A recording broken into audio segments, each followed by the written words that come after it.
Welcome, T-Bird fans, to, guess what, another great episode, because, you know, I guess these guys are cool. We like Ben and Connor for the most part. Every once in a while, we question it. Hey, love being here. I guess we'll keep inviting you. These weekly shows are fun, so. Yes, they are.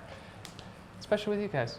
I don't have, unfortunately, I failed you again. I failed volleyball today and soccer, women's soccer, so Ammon. I don't have a joke for you today. Oh, no joke? No soccer joke. I'm sure we'll come up with something here in this next few minutes. Hopefully. I mean, probably not, but we'll get going. How about that? So, last week, we only had one game. You were on the road. Technically a bye, but you scheduled a non-conference game. You traveled to Iowa against Iowa Western, a top 10 team, number 6 in the nation.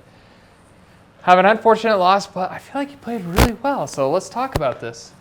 The good, the bad, and what can be improved. The good, the bad, and what can be improved. You got the good, go. All right, so the good is we went to Iowa Western away.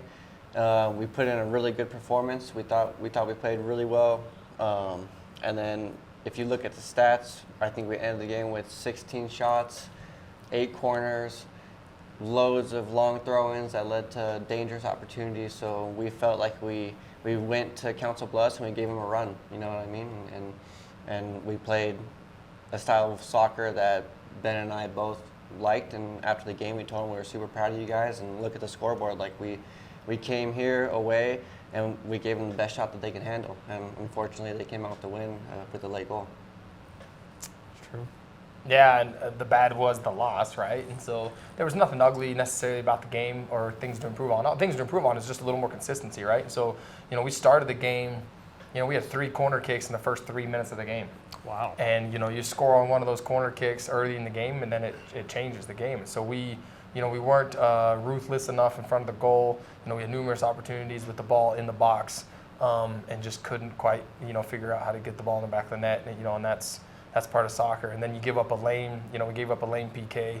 So Iowa Western takes that 1-0 lead, going into halftime. And honestly, they weren't real dangerous, right? They weren't real dangerous in the first half except for that one PK. And so, for us, what we liked about it was, and then we score a goal. Yuto Hatamayama scores a great goal. A great goal in the run of play, right? Like you love scoring goals in the run of play. And so we scored a great goal in the run of play with Hubert, Daragon, and Akeem Solomana with the assist. And so it was just a really nice team goal, and, playing nice soccer. And then they scored the late goal to win it, and we pushed on in the last 8 or 10 minutes and tried to get a goal back, and it didn't happen. We ended up losing 2-1. But on the way home, I was telling Connor, I said, we went to Iowa and we played one of the best teams in the nation, and we were able to impose ourselves on them, right? And so we pressed them the whole entire game. We caused their backline fits. Multiple times we saw errors, by them coming out of the back.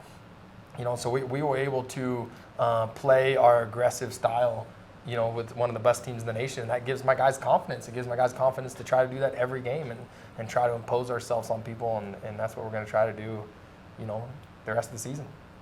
Absolutely. I mean, watching that film, I could tell you were dominating. You were in control. I mean, it was wonderful to see you up against them. I mean, it was hardly ever on your half. Hardly ever. I mean, you were whizzing it past them. It was almost hissing every time and just banging it in. Almost started seeing a barking, and I can't think of any other more onomatopoeias to describe how well you were really doing that. But love it. I mean, it was great soccer. The ball was buzzing around for sure, Yeah. and we put their back line under pressure all game long. And frankly, they couldn't handle it. And they would kick it out, and we'd get a long throw, and we'd throw it in the box. And Kota Yamanashi is very dangerous. A 6'3", 6'4" center back. He's very dangerous, and so we were able to put them under pressure. It was just unfortunate we couldn't score on one of those set pieces. Absolutely. So what would you say then from after that, and we talked about it was a great game, what was your favorite moment probably from that? Well, it's got to be Yuto Hatayama's goal, right? He's kind of been on a dry streak.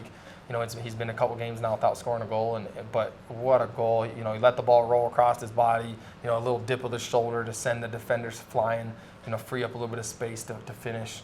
And it was a great finish, and so that was an awesome goal. Yeah, swish. And then at the end of the game, he had an opportunity, about 2 minutes left in the game. He missed the post by about 2 inches. And so, with about 2 minutes left in the game, the ball falls out to Yuto, and he's able to push it onto his right foot and just smashes it just past the post. So Yuto Hatayama had a great game, and that was a cool moment for him. Absolutely. And Coach? I think just overall, it's a really good trip for the boys just to come together as a family, like we like to say. And then Friday night, we actually went to Creighton University Xavier D1 soccer game. So I felt like that was a good opportunity for the boys to come together, watch the next level of soccer of what a lot of them are trying to achieve, and then realize like, hey, this is realistic. Oh, this is the type of style of play that I want to play under. So it was good for them to get that exposure to see what the next level is like.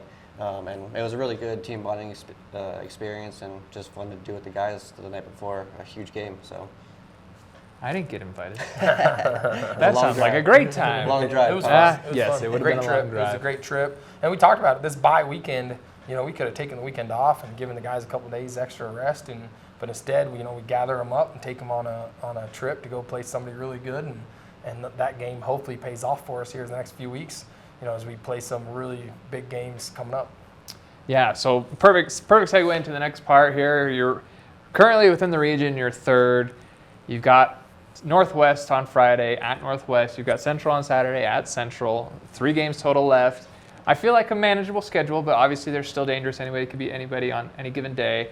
So let's talk about this Northwest game. What do we got? Yeah, you nailed it, right? Anybody can beat anybody on any given day. So this Northwest team is a dangerous team. They've scored a ton of goals this year. They're beating people. They're very, very competitive. They just lost to Otero this past weekend, 1-0, in a game that Northwest could have won. They scored a couple goals that got called offside, missed a couple breakaways. Like, they're dangerous. And so, they're maturing at the right time. And so this game, this coming Friday, is going to dictate kind of where we finish in the region standings. And they want 3 points for the win, and we want 3 points for the win. And we expect them to be organized. Rob Hill's a good coach. Always got his guys organized. We expect them to be organized. We expect them to play hard. If we can come out and match that intensity, then, we'll give ourselves an opportunity to win. Absolutely. Coach Connor, anything to add on that one? No, I think we just we kind of owe them one. They came to our house, and we ended up tying them late in the game. So for us, we feel like we played good, but again, we can't be letting that many scoring opportunities go without scoring a goal. There's up to 10 to 15 chances that we have. We should be scoring multiple goals with that many opportunities created. So just a little bit more clinicalness, and like you said, just be ruthless in front of goal and impose our will against them. So I think our boys are up for the challenge. Now we're going to their house, so we'll see if we can pay them back. And how do you work on that? You have plenty of opportunities in game, but during a practice or whatever, how do you turn those opportunities into goals?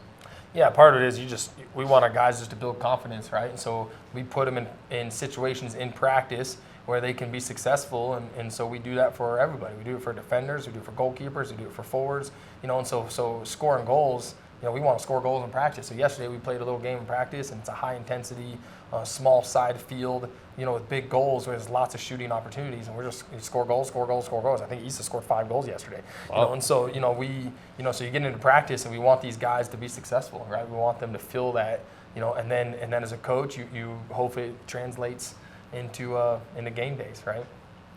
Yeah, that's all we can hope for. But yeah, it sounds like it's top of mind. It's what you're working on. Hopefully against Northwest you can capitalize on those opportunities, because I guess that could be the main difference of who capitalizes on the opportunities and who doesn't. Absolutely. That's what's going to be. Who's going to be clean in the back, and who's going to, finish their opportunities. Absolutely. All right. So there's Northwest, very dangerous. We going into Central. How's that one looking? Yeah, go ahead, Connor. What do you think? Central, again, they're a dangerous team. We played them earlier this season. I think we won 3-1. And that was a game where we didn't feel like we played the best. They kind of imposed their will on us, even though we were clinical that day and put a couple balls in the net.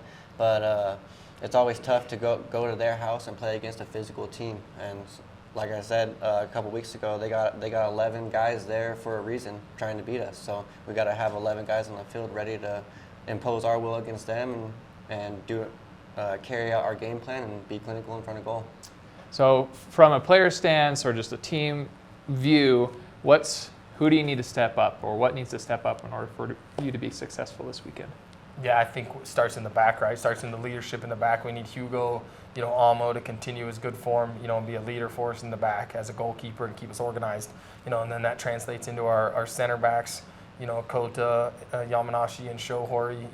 The Japanese boys have done great for us the past few weeks, and so they need to be clean and clinical back there for us. And then and that just continues up. And then obviously when we get in front of the goal, we got to go off. Issa's back; he was injured. He's back. Lewis Gordon's back. So I'd love to see those guys, have an opportunity to score some goals for us this weekend. Well, it's great to hear about Lewis because I know we were very concerned about possibly a season end. Yep, he's back. He's back playing. Oh, that's great to hear. Yep. All right. So conference play again. Got some tough teams, and then after that only one, but we're not looking that far ahead yet. Yep, one game at a time, and that's what we're telling the guys. Like, listen, we're at the crunch time, right? And so can we, we put together a string of games here, but one game at a time, and put together a 90-minute game and finish our chances and just be clean in the back and have an opportunity to win some games. Yeah. So I know with the region standings, Otero's kind of put it out of reach for you, but how are you feeling about possibly getting at least that second rank? Yeah, I mean the top two teams get a bye, and so we'd love to finish strong here and pick up some points that we need here at the end of the year to get into the top two. And that's what you need. You finish top two, then you get a bye, and then you're automatically in the region semifinals, and so that's the goal for us every year is to win the region, right? And so we're going to do our best to do that and see where it happens. All right. Absolutely. Well, gentlemen, thank you. It's always a pleasure to have you here and talk a little bit about soccer. We always like to hear about soccer, and unfortunately no jokes today, but on all seriousness, we're focused and we're ready to go. Yeah, appreciate your time. All right. T-Bird fans, we'll see you next time.